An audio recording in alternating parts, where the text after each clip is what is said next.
president is going to make that equal. And look, that's going to create outrage in Washington and in editorial boardrooms, but millions of people, whether they're watching this broadcast or just living in real world America, say, of course, this all makes sense. All of it makes sense to them. And that's a lot of part of your conversations down here in Central America as well, getting people to take, governments to take their nationals back.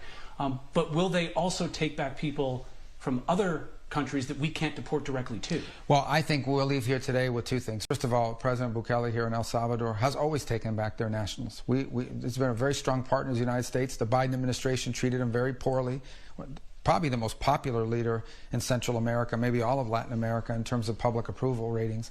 And because he made this country safe. He really did, and very popular. So he's always been willing to take back his nationals. He's taking them back. He'll continue to do so. And I think he'll agree to take back these MS-13 killers. He came from Venezuela, came through a bunch of other countries, wound up here, committing crimes in the United States. He pushed those people out of his country. He emptied out his jails and prisons and pushed them into other countries and towards the United States, and he's going to have to take them back. I think leaders like Maduro, no matter how tough they try to be, they respect Donald Trump. They know this is not a guy who's going to send you a strongly worded letter. He will take actions.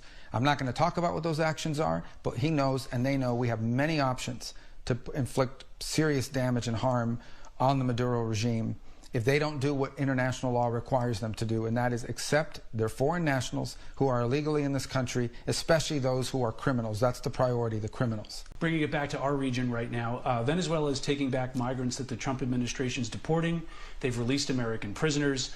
Maduro doesn't seem like the type of person to be doing things just out of the goodness of his heart to help the United States.